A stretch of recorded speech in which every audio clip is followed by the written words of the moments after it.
Alexandra qui nous demande, c'est quoi la différence entre les 3 formules grammaticales qui expriment a priori la même chose? Te mo ii desu ka? Moraemasu ka? Et itadakemasu ka? Donc, pour toi, ces 3 formules expriment la même chose, c'est-à-dire demander la permission de faire quelque chose.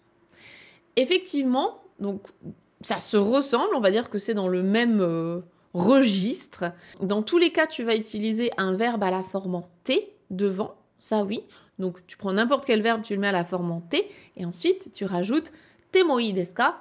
Donc, mo ii desu ka, moraemasu ka, ou bien itadakemasu ka, ça, je suis bien d'accord. Maintenant, si on rentre dans le détail, donc, te mo ii desu ka, littéralement, tu demandes, est-ce que faire cette action-là, c'est OK? Est-ce que c'est ii desu ka? Donc, est-ce que ça va? Est-ce que c'est correct? Là, tu demandes vraiment l'autorisation, la permission de faire quelque chose. Donc, par exemple, sumimasen, mado o akete mo ii desu ka?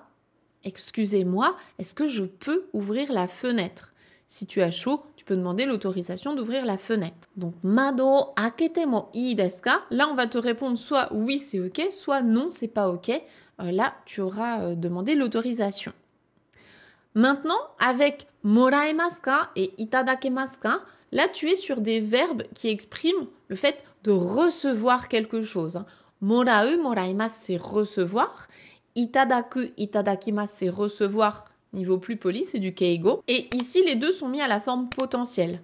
Donc la forme potentielle, c'est quelque chose dont on parle dans la formation objectif JLPT 4. C'est un niveau grammatical qui est un petit peu plus avancé que le grand débutant. Donc moraemasu ka et itadakemasu ka, ça veut dire est-ce que je peux recevoir? Est-ce qu'il est possible que je reçoive ceci? Ici, en fait, on va exprimer plutôt est-ce que vous pourriez me faire la faveur de ça? Donc c'est un tout petit peu différent, c'est pas exactement l'autorisation, la permission, c'est plutôt est-ce que vous pourriez me faire la faveur de ça? Donc par exemple, si tu demandes à quelqu'un de garder tes affaires, tes bagages, tes valises ou quoi, tu pourrais demander sumimasen ga nimotsu o azukete moraemasu ka?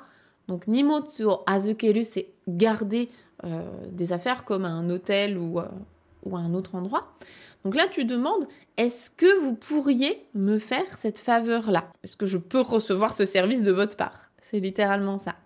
Et te itadakemasu ka, en fait, ça va être la même chose, mais version encore plus polie. Donc c'est du keigo. Là, tu vas demander ça vis-à-vis de quelqu'un pour qui tu dois avoir beaucoup de respect, encore plus qu'en temps normal.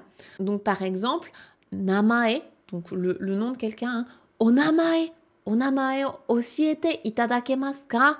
Pourriez-vous m'enseigner votre nom? Pourriez-vous me dire comment vous vous appelez, s'il vous plaît? Donc là, c'est très poli. On va peut-être imaginer qu'on utilise ça vis-à-vis d'un client qui on doit avoir beaucoup de respect.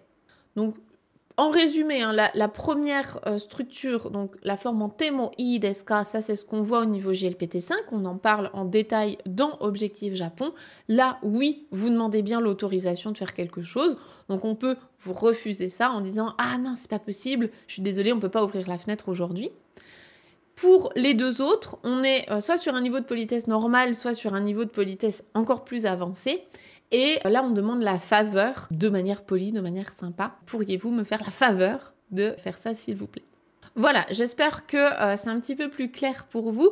Dans tous les cas, ces 3 formes-là et également la forme en T, donc la construction de la forme en T, la construction de la forme potentielle, tout ça, il y a des cours détaillés dans les formations Objectif Japon, Objectif JLPT 4, bien sûr.